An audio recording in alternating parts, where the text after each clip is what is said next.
Good day. Welcome to the Solid Experts Technical Tip Series. My name is John Nolan. I'm a technical representative in the New Hampshire office for Solid Experts. Today I'm going to show you using some of the additional free functionality in SolidWorks to troubleshoot a costing issue with a sheet metal part. The part design is all done. It's complete. I have a good sheet metal feature. I've even used the gauge table in this case with a bend radii and the entire bit. So that's okay. But when I send this part out for quote, I get an estimate back for my cost much higher than I expected. Now the question is why? If you have the Pro and Premium, you can run costing for sheet metal, and that'll give you a good idea. But if you don't know your labor rates and so forth, you're not a production house, you just want to have some guidelines. There is a tool, and it's in your Express products. It's called Dfm Express. Now the first time you use it, it will kick you up a request for code, and you go to mysolidworks.com and get your code, and that'll be good for the entire time you run that particular version. Once you have your code and you're running it, now I go here to my settings button, and I want to make sure I'm on sheet metal. The first time you use Dfm Express, it may be in fact defaulted to mill and drill. So make sure we're on sheet metal. Down here, some of the default values can be quite large. So this last one is the bend radius, and I'm going to change this to 1.5. Remember, my sheet stock was 1.2, and I usually want a minimum bend radius, at least my sheet thickness or a little bit bigger. Now, when I come back to that and run, it actually does a bit of an abbreviated feature recognition.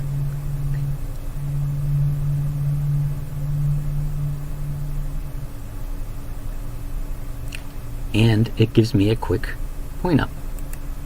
Here it's highlighted where my bend radius is minimal or below my suggested rule. And sure enough, when I highlight those are the bend radii associated with this hem feature. And sure enough, if I look at that hem feature, I've got a flat or closed profile hem, which, yes, absolutely, that's a much smaller radius than my preferred rule. Here I'll switch it to a rolled hem, make that my 1.5 rule radii, and rebuild. Now you may not be able to live with that case in every scenario, but in this case, if I go back, rerun my Dfm Express,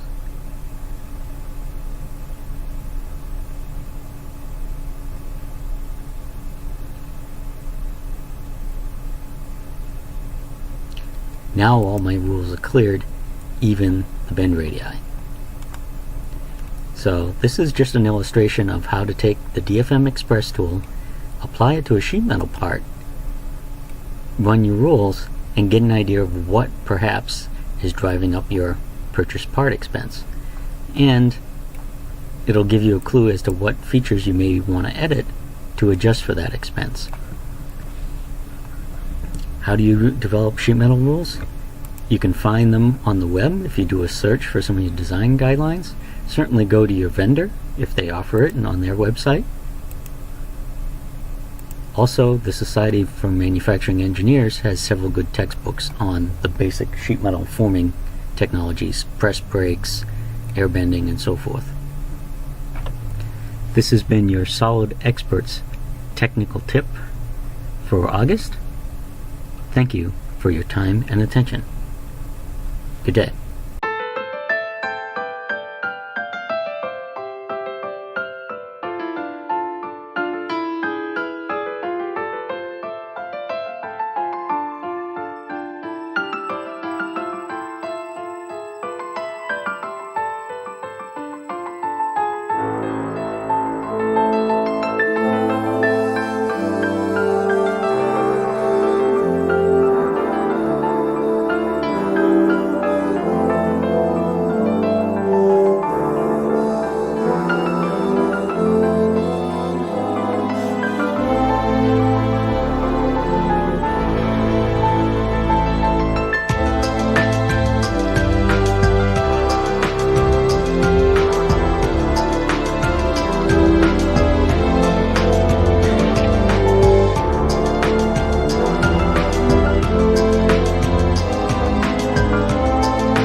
Hi everyone, welcome to the Solid Experts Technical Tips.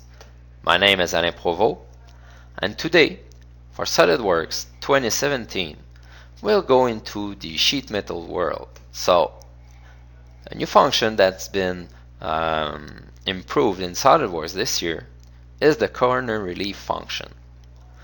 As you can see on my part, the type of corner relief have been really improved. So, let's go into the history of my part, open up the function, and see what's been added. As you can see, you can have the choice of 2 bend corner or 3 bend corner possible. Select the corner on which you want to apply the relief that you need. So, like this, you accept. It will apply the corner relief needed for the type of production you have to do for the part. As you can see on the drawing, the details are well represented of the corner relief type you did select. So this is great for production on any kind of parts. I hope this trick will help you out. So thank you and see you next time.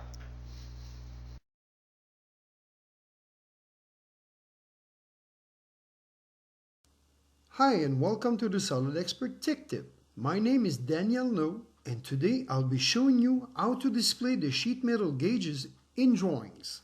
First, make sure that you got your part and your drawing open in SolidWorks. Then, create or open your steel gauge table.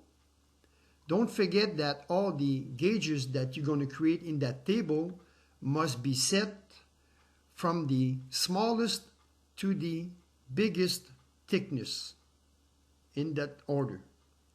Then create a text file that will contain an equation that we're going to be using in SolidWorks. Here we're going to use the global variable named gauge number, and we're going to use the expression IIF and like. We're going to enumerate all the different thickness in the same order as the sheet gauge table, and we'll give it different value. What the equation will do, it will compare the global variable thickness that is created automatically in your sheet metal part in SolidWorks. It will compare, like I said, the thickness. If it finds the corresponding thickness, it will assign a value to the global variable gauge number. Once this is done, close your file, return to SolidWorks, exit your sheet metal feature, and use your gauge table that you've created. Select the corresponding or desired thickness and bend radius. Click on OK. Once the table will be inserted into SolidWorks, go on the folder equation, use your right button mouse and select Manage Equation. Click on Import, select your text file containing the equation, open it up. Don't forget to uncheck the Link to File option. Click on Import. As you can see, our thickness in SolidWorks, that is set to 0.0359, was found within the equation, and the global variable gauge number was set to 20. Press on OK. Now you're going to edit your file property and create a property that has a different name than the one that we have used in the global variable. Then in the value column, select the global variable name, and that's it. You got your result. Click on OK. Now open the drawing, create an annotation, then edit that annotation, go at the end of the text, use the Link to Property button. We're going to select the model found here and we're going to use drawing view specified in sheet property. Then we're going to go into property name, and we're going to select the global variable name, or the property in this case called gauge, and we're going to click on OK. And there we go. We got the gauge number that is shown in our drawing. If we go back to our part and we edit again the sheet metal feature, and we select a different thickness and bend radius, we click on OK. Now our equation has set the gauge number to 10, and if we return to the drawing, the annotation containing the property value will be updated automatically. Hopefully this information will be useful in your work every day. Thank you and have a good day.